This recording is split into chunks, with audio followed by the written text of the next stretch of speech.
Di Pulau Patmos yang sunyi, Yohanes hidup dalam pembuangan. Ia adalah murid yang dikasihi Yesus, seorang saksi yang setia kepada Injil. Karena imannya, ia dijauhkan dari orang-orang, diasingkan dari dunia, tetapi hatinya tetap melekat kepada Tuhan. Pada hari Tuhan, Yohanes berdoa dan merenungkan kasih Kristus. Saat ia tenggelam dalam doa, tiba-tiba terdengar suara yang begitu dahsyat dari belakangnya, bagaikan bunyi sangkakala. Suara itu menggema, memenuhi udara, dan membuat Yohanes gemetar. Perlahan ia menoleh, dan matanya terbuka kepada suatu penglihatan yang luar biasa. Di hadapannya berdiri Sang Kristus yang dimuliakan.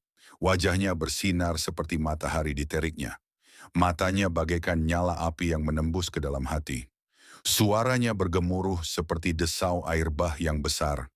Dari mulutnya keluar sebilah pedang tajam bermata dua, lambang firman yang hidup dan berkuasa.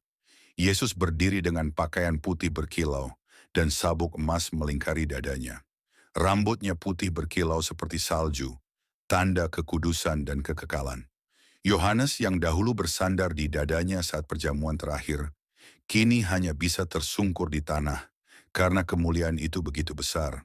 Ia merasa tidak layak, tubuhnya bergetar, wajahnya menyentuh tanah, seperti orang mati di hadapan Raja segala raja. Namun Yesus, Sang Anak Manusia, mendekati Yohanes. Dengan penuh kasih, ia meletakkan tangan kanannya di atas Yohanes. Lalu terdengar suaranya, lembut namun penuh kuasa.